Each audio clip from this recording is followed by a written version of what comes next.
eu gosto muito, que fala de economia para mim, que é a passagem de Mateus, no capítulo 7, lá no versículo 24, que ele fala sobre a casa que se é construída, né? Aquele que ouve minha palavra e não a coloca em prática é como se tivesse construído uma casa sobre a areia, e aquele que ouve minha palavra e a coloca em prática é como se tivesse construído a casa sobre a rocha. Tem tantas metáforas nessa história com a economia. Primeiro que economia, a palavra oikos nomeia, vem de gestão da casa, gestão do lar, né? Então é a economia que é construída sobre alicerces fortes, sobre a pedra, é aquela como aquele que põe minha palavra em prática. No original grego da Bíblia, o pôr em prática vem do verbo poieia, né? Que é poesia, que é poeta, que é tudo, que quer dizer criar, não quer dizer só pôr em prática, quer dizer criar. Então, aquela economia que é erguida sobre a rocha, aquela economia sólida, é aquela que nos permite criar, nos permite fazer, nos permite ser uma criatura, porque somos criatura, porque somos capazes de criar. Uma economia frágil não nos permite criar, não nos permite ser criaturas viventes, irmãos, como deveríamos ser quando rezamos o Pai Nosso. Pai Nosso é sinal de que todos somos irmãos. Uma cena que mais me comoveu nessa crise, que eu nunca vou esquecer na minha vida, foi a cena do seu amigo, Papa Francisco, caminhando sozinho, como num filme de ficção, na Praça de São Pedro, escura, chovendo, tudo aquilo compondo aquele cenário de quase que de um cinema de absurdo, né? Falando para as pessoas o seguinte: olha a que ponto chegamos. O Papa sozinho, na chuva, no escuro, falando o seguinte: imaginamos que íamos nos salvar sozinho, mas não existe a salvação sozinho, só existe a salvação em grupo. O tempo é todo seu, pelo tempo que o senhor precisar e se sentir impelido, né, e impulsionado pela palavra com P maiúsculo para nos falar o que é isso que estamos vivendo. Erguemos nossa casa sob a areia e por isso estamos tão frágeis como estamos agora. O que será do mundo depois dessa pandemia, querido Leonardo Boff? Eduardo, eu acho que você escolheu a metáfora certa. A casa construída sobre a areia. Eu creio que o coronavírus refuta as teses todas do neoliberalismo, que é uma casa construída sobre areia, porque colocou o mercado acima de tudo. O Paulo Guedes é da escola de Viena, da escola de Chicago, onde se diz claramente, eu cito isso, o único direito é o direito do mercado. Essa não é um problema ético, é um problema técnico. E os pobres são pobres por própria culpa, porque perderam na concorrência com os outros. Isto é uma visão absolutamente materialista, inumana, onde só o dinheiro vinha na frente de tudo. E as pessoas estão dentro dessa bolha, é como um óleo queimado, não conta, são zeros econômicos. Então, esse sistema que pregava o individualismo, a defesa do mínimo, todas as medidas que favoreciam o grande capital e prejudicavam os benefícios, os direitos dos trabalhadores, tudo isso sendo refutado. Especialmente a básica do capitalismo, que é o individualismo. Aqui, e a concorrência de todos contra todos. A lei fundamental, seja do universo, seja do sistema vida, dizem os biólogos, os cosmólogos, para além de Darwin, a lei básica do universo é a relação de todos com todos. Tudo é relação e ninguém está dessa relação. E nós, seres humanos, somos um nó de relações em todas as direções. Então, somos todos interdependentes. Precisamos uns dos outros. Eu acho que a crise vem mostrar isso. Devemos cuidar-nos uns aos outros. Ela igualizou todo mundo, ricos e pobres, pouco importa a religião, a cor de sua pele, Todos podem ser ameaçados e todos podemos nos salvar juntos, desde que não os senhores uns dos outros, dominus, senhor, mas o frater, o irmão uns dos outros, a irmã uns dos outros. Não só nós, a comunidade de vida, porque nós não vivemos sem o ar, sem as plantas, sem as águas.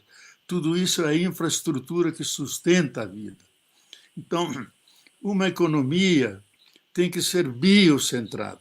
Os clássicos já diziam isso. Eram professores de moral, professores de economia como Adam Smith. A vida como centro e a economia e a política a serviço da vida, criando as condições para que todos tenham o suficiente e o decente para poder viver.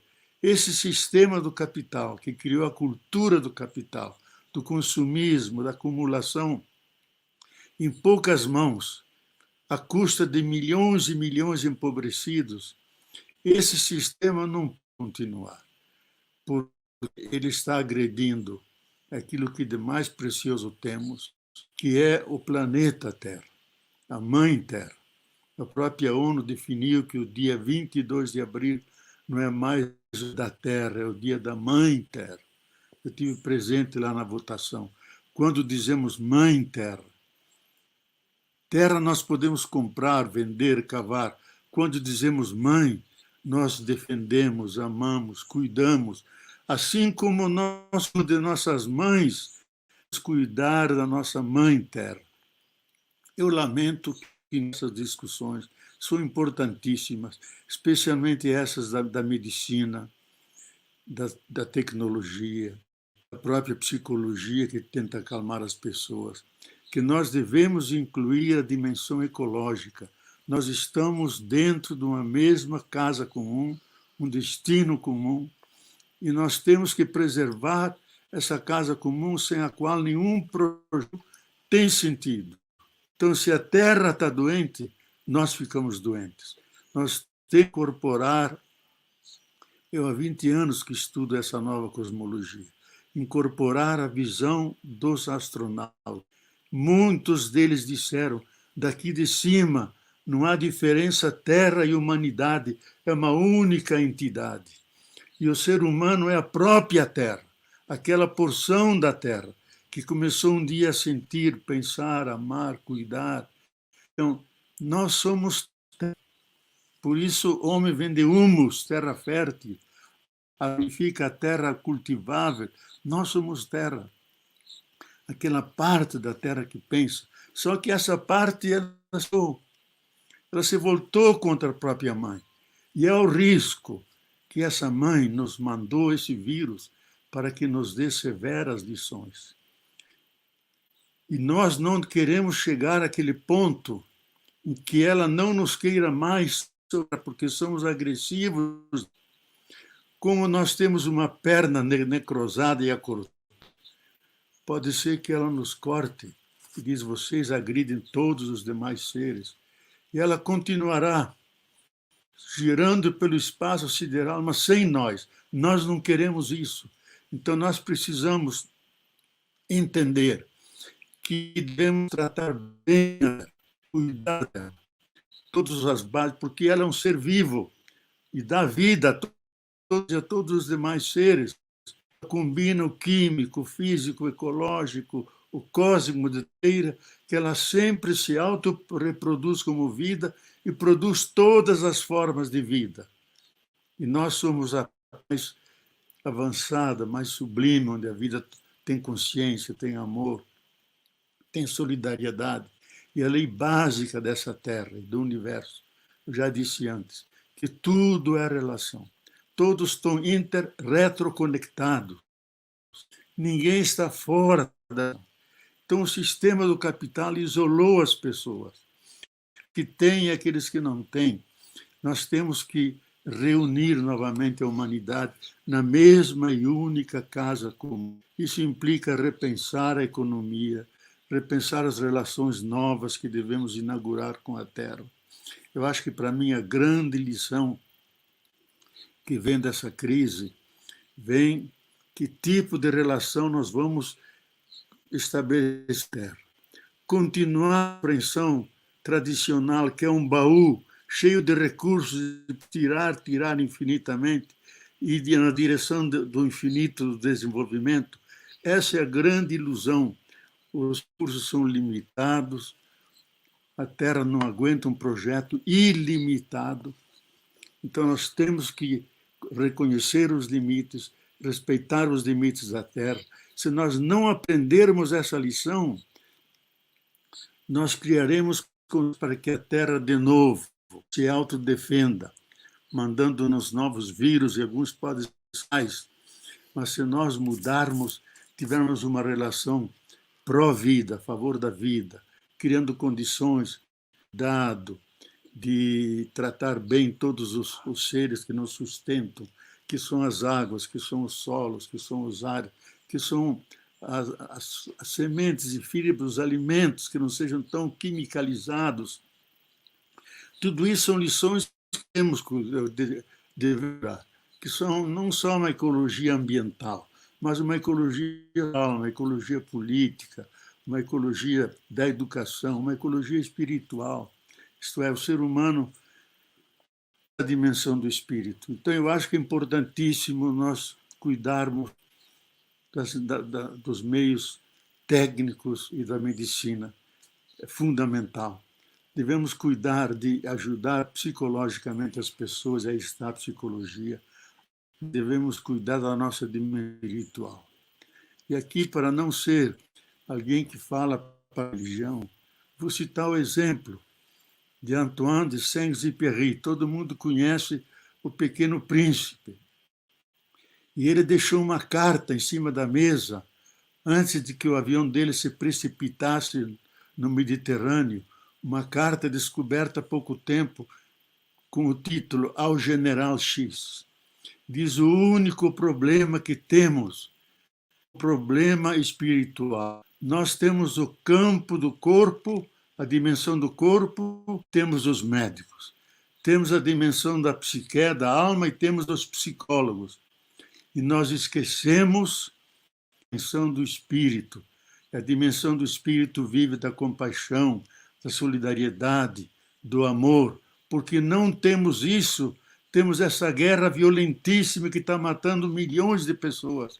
Então temos que voltar à razão cordial, não à razão intelectual da matemática, do cálculo, mas a razão real do coração, porque no coração está aninhado o amor, a ética, a sensibilidade para com os que sofrem. Quando saímos de nós e sofremos juntos com outros, como antes a Sâmia dizia, há tanto sofrimento. Eu recebo dos meus companheiros da Itália, da Espanha, que nós temos conexões contínuas, a dor deles de não poder despedir os pais, dos avós, têm que ser levados anonimamente. Essa dor é tremenda, porque fere o coração humano. Precisamos sentir essa dor. Por outro lado, por todas as partes na Terra há brotos, iniciativas que querem mostrar o novo. Eu acompanho o MST, Movimento Sem Terra do Brasil inteiro. Fui em muitos e muitos assentamentos. Eles fazem experiências extraordinárias de trabalho de solidariedade. Estive o ano passado a colher de 50 mil sacos de arroz, o maior do Brasil, feito por um assentamento. Tem outros lá no interior de Santa Catarina que tem frigoríficos de carne. Então, vivem uma comunidade, tem um centro de pesquisa e estudo que é em Guararema, em São Paulo, onde forma as cabeças no novo paradigma, na nova compreensão da Terra e a nossa relação de respeito com a Terra. Por todos os lados. O Papa disse no primeiro encontro com os movimentos sociais que Guedes nunca se encontra, ele se encontra com os banqueiros, com aqueles que fazem investimento, mas nunca com os movimentos sociais, com todo esse grupo de gente que está ligada às bases e sabe atender essas bases, especialmente esses que trabalham na medicina familiar, na medicina comunitária, conhecem cada família, por que não usam essas estruturas que estão organizadas?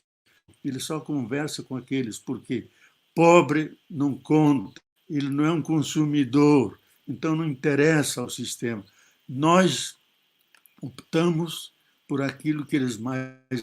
Optamos pelo pobre, fizemos a opção pelo pobre contra a pobreza, a favor da justiça, da igualdade, para que eles também sejam inseridos no nosso mundo. Então, para isso precisamos a razão não só individual, que tem apenas 8 a 10 milhões de anos, a razão sensível e cordial, que tem 220 milhões de anos, quando surgiu no processo da evolução.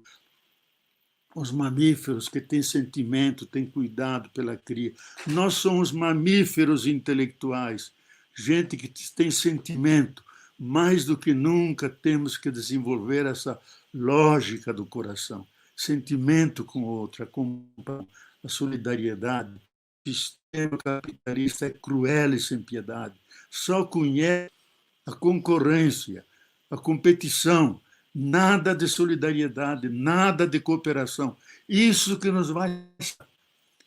Porque essa é a lei do universo, é a lei da vida. Um ajuda o outro, até o mais fraco tem direito de viver, porque ele também é uma mensagem do universo. Então, esse momento nos pensar as dimensões do humano, descobrir a dimensão espiritual que está em nós. Existe um fogo dentro de nós. Nós somos seres não só de corpo, não só de psique, temos uns seres da dimensão profundo, que é a dimensão do espírito, onde se elaboram os grandes sonhos, onde nos perguntamos pelo sentido da nossa vida, por que estamos aqui, como é muito mais vantajoso e humano estender a mão do caído, colocar a mão no ombro de quem está triste. Humanos e tratar humana todos os seres humanos. Para mim, a lei suprema da ética, tratar humanamente a todos os seres humanos. Nós não tratamos humanamente. Deixamos que eles morram no Equador, que eles morrem na rua, queimam os corpos na rua, porque o governo não fez nada para defender as populações. Nós não queremos essa situação. Estamos sendo governados por uma pessoa criminosa. Que inteligência tem e muitos não têm coração. Não sente o sofrimento do outro. Ele é frio. O homem curto de inteligência, que leva uma política necrófila, que a morte não faz nenhum sentido, ela é tolerada em nome de salvaguardar o sistema financeiro. Nós não queremos esse modelo. Eu quero terminar com uma frase de Santo Agostinho, maior que teve o Ocidente, era europeu, era africano. E ele disse: temos a fé que podemos perder e vivemos. Temos o amor que podemos perder e encontra o outro. Temos esperança, não podemos perdê-la, porque a alternativa do desespero é o suicídio. Mas a esperança tem duas belas e formosas irmãs, que é a irmã indignação e a irmã coragem.